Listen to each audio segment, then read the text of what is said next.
Professor Kodandaram అలాగే అజారుద్దీన్కు సంబంధించిన MLC అభ్యర్థిత్వంపై governor కూడా ఓకే చెప్పారని తెలుస్తుంది. ఇదే విషయం మీద మనతో మాట్లాడడానికి కోదండరాం సార్ని ఒకసారి మాట్లాడించేటువంటి ప్రయత్నం చేద్దాం. సార్ ముందుగా మీకు కంగ్రాచులేషన్స్. థ్యాంక్స్ అండి. ఎలా అనిపిస్తుంది సార్? గతంలో కూడా చాలా ఇబ్బంది అయింది, ఇది మూడోసారి అనుకుంటా, ఏం చెప్తారు?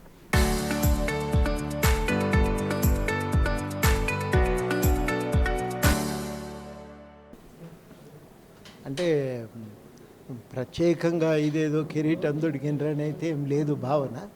ఇదివరకు మనుషులం ఎట్లున్నామో ఇప్పుడు అట్లే ఉంటాం, రేపు కూడా అట్లే ఉంటాం.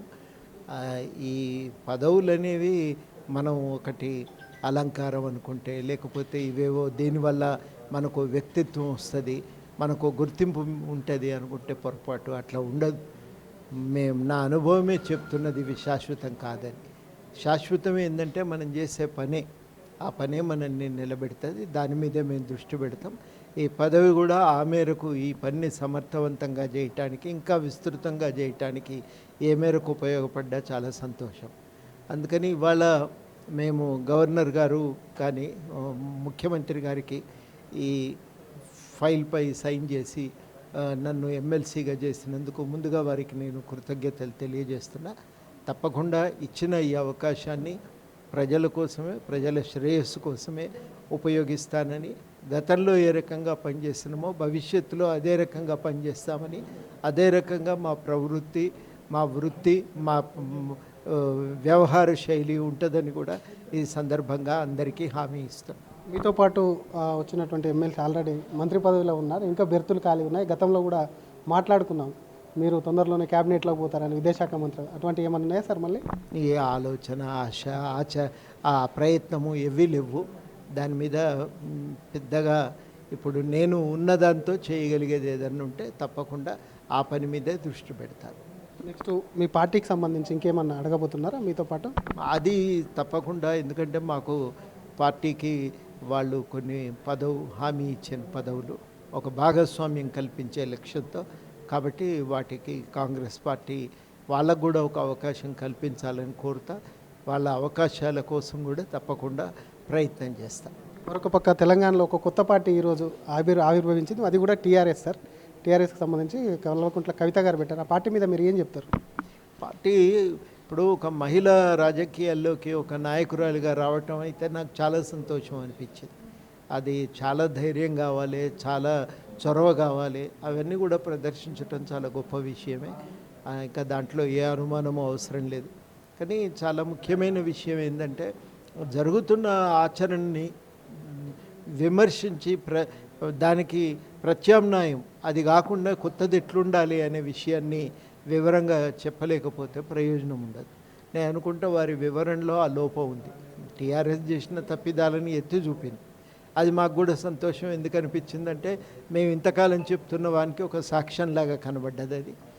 కాబట్టి అది బాగానే ఉంది. కానీ కారణం ఏందో చెప్పాలి, ఎందుకు ఇట్లా జరిగింది దానికి కారణం చెప్పాలి. ఈ కారణాలు తలెత్తడానికి ఏ సిద్ధాంతం కారణం ఏందో చెప్పాలి. తాను ఆ సిద్ధాంతానికి దూరంగా ఎటువంటి సిద్ధాంతాన్ని ఆచరించబోతున్నది. రాజకీయాల్లో ఇవి కీలకం. ఆ సిద్ధాంతం అనేది చాలా మూలం. మనం ప్రపంచాన్ని ఎట్లా చూస్తాం, ఎట్లా అర్థం చేసుకుంటాం, ఎట్లా మన కార్యక్రమాలను నిర్ణయం చేస్తాం అనేది ఆ సిద్ధాంతం మీద ఆధారపడి ఉంటుంది. రెండోది ఏంటంటే, ఆ రాజకీయాలు బాగాలేవనుకుంటే తన రాజకీయాలు ఎట్లుంటాయి అనేది కూడా చెప్పాలి. ఈ రెండు లోపాలు అయితే ఉన్నాయి. అదేవిధంగా పార్టీలో ఉన్నప్పుడు కనీసం ప్రజల తరఫున ఒక ప్రెజర్ గ్రూప్గా పనిచేసినా ఇవాళ బాగుండేది. తాను బయటికి వచ్చినందుకు తాను చెప్పుకోవటానికైనా ఉండేది. కానీ ఆ ప్రయత్నం కూడా ఎన్నడూ వారు చేయలేదు. అనేక సమస్యలు, నిరుద్యోగుల సమస్యలు, భూ సేకరణ జరిగినప్పుడు రైతులు, ప్రజలు ఎదుర్కొన్న సమస్యలు, అదేవిధంగా ఆదివాసులు భూమి కోసం ఆరాటపడ్డప్పుడు, ఇట్లాంటి అనేక సందర్భాల్లో నిరుద్యోగులు ఉద్యోగాలు దొరకక తల్లడిల్లినప్పుడు వాళ్ళ తరఫున తాను అంతర్గతంగా ఏదన్నా కార్యాచరణ చేసి ఉంటే, పార్టీ వేదికల మీదనైనా వాళ్ళ తరఫున గట్టిగా నిలబడి మాట్లాడి ఉంటే బాగుండేది. ఆ పని కూడా చేయకపోవటం చేత మరి వాళ్ళ విశ్వాసం కలగటం అనేది కొంత కష్టమైన పనే. అందుకని తాను ఒక జరిగిన తప్పులకు ఒక సిగ్గుపడుతున్నా అని మాత్రమే కాదు, ఎందుకట్లా జరిగిందో చెప్పాలి. దాని తప్పు నుంచి బయటపడి కొత్తగా తాను ఏం చేయబోతున్నదో కూడా చెప్పాలి. అవి చెప్పకపోవటం నేను అనుకుంటాను ఒక పెద్ద లోపమని. ఇప్పుడు ఉన్న పార్టీలు కూడా పూర్తిగా ప్రజల్ని మోసం చేస్తున్నాయి, అందుకే కొత్త రాజకీయ అవతారం ఎత్తుందని అన్నది. అందులో మీ పార్టీ కూడా ఉంది, ఏం చెప్తారు సార్? అవి లోపం మోసం చేస్తున్నాయి అనుకుంటే ఎందుకు మోసం చేయగలుగుతున్నా, ఎక్కడ తప్పు ఉంది అనేది చెప్పాలి.